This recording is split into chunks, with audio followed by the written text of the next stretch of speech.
Jika ditanya niat dan kiat, alasan saya mengapa dikatakan rajin membuat konten baik video atau tulisan di sosmed. Yang pertama adalah doa dari orang-orang soleh dan umumnya umat Islam. Adalah yang paling menyenangkan menurut saya ketika kita mendapatkan doa jazakallah khairan, barakallahu fiik, dan yang semisalnya. Kapan lagi kita bisa mendapatkan sedemikian banyak doa kecuali dengan cara seperti ini?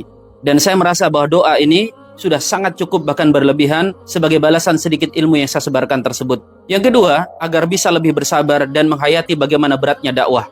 Karena saya ini tinggal di lingkungan pesantren, di mana kiai dan ustadz itu umumnya hanya mendapatkan anggukan kepala. Demikian juga ketika berdakwah di masyarakat, di masjid, hampir tidak ada yang menggeleng, apalagi sampai menempeleng.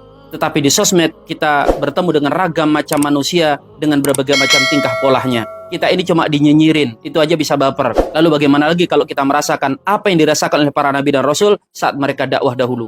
Yang ketiga, sebenarnya tidak rajin-rajin amat lah. Saya itu dalam sehari paling membuat 1, 2, 3, atau mungkin 4 konten saja, yang durasinya hanya beberapa menit. Menurut saya itu terlalu santai. Siapapun bisa melakukannya, hanya butuh sedikit ilmu dan lebih banyak waktu. Nah kebetulan, meskipun ilmu saya terbatas, tetapi saya ini termasuk orang yang pengangguran. Maksudnya lebih banyak waktu luangnya.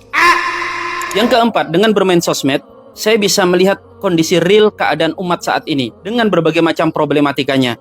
Sehingga kami yang bisa dikatakan tinggal di lingkungan yang ideal di pondok pesantren, tidak bicara terlalu tinggi, melejit, melangit, dan kemudian lupa dengan realita yang ada di bumi.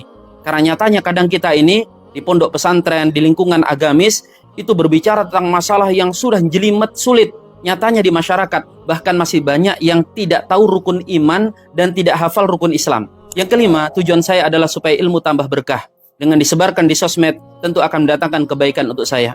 Jadi sekaligus di sini jawaban kalau teman-teman ada yang mempertanyakan, Ustadz kenapa di videonya itu ada iklan tertentu dan lain sebagainya yang tidak ada kaitannya dengan dakwah, bahkan cenderung maksiat. Sampai detik ini, tak satu pun dari sosmed saya yang menghasilkan cuan. Bahkan sebaliknya, kami harus mengeluarkan biaya untuk memberikan ya paling tidak uang lelah untuk admin. Ya tidak tahu nanti, tetapi yang jelas niat saya bukan di situ. Dan alhamdulillah secara finansial saya cukup dengan berdagang. Yang keenam, tujuan saya tentu untuk menjalin ukhuwah Islamiyah. Di sosmed kita ketemu dengan saudara-saudara kita dari berbagai macam latar belakang pemikiran dan kelompok. Dari sosmed saya kenal saudara-saudara saya yang tidak pernah saya temui, yang ada di Sabang, yang ada di Merauke, bahkan yang ada di luar negeri. Kami saling sapa, saling bertukar pikiran, dan bahkan saling memberi hadiah. Yang ketujuh, niatan saya adalah untuk mempertegas bahwa kita ini bukan siapa-siapa. Kalau dibanding dengan ulama-ulama salaful ummah terdahulu, kita ini tidak ada apa-apanya. Kita ini hanya tukang copy paste. Kita ini plagiator sejati. Karena nyaris tidak ada ilmu yang benar-benar baru yang kita sampaikan hari ini. Sehingga di sini juga jawabannya, kenapa terkadang kesalahan saya, kesalahan ucap, kesalahan baca, saya biarkan saja. Dalam artian, bukan membiarkan kesalahan, tetapi sebagai pengingat bahwa kita ini bukan siapa-siapa. Kesalahan seorang ustadz, apalagi kesalahan yang jali, yang jelas bisa dikoreksi, itu tidak akan membahayakan. Justru yang membahayakan itu ketika ustadz itu kita anggap tidak pernah salah, kiai itu selalu benar. Dan ketika ada kritik atas kesalahannya, kita anggap itu sebagai bentuk serangan, bentuk permusuhan, sehingga kemudian kita membela dengan membabi buta.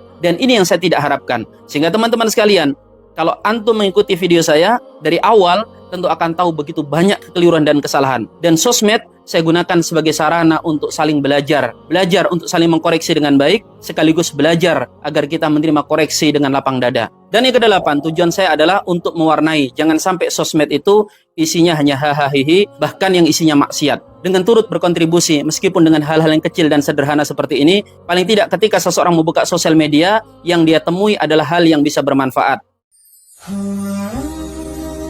Terima kasih kami ucapkan untuk subscribe yang Anda beri. Semoga Allah Subhanahu wa Ta'ala meluaskan rezeki kalian. Amin.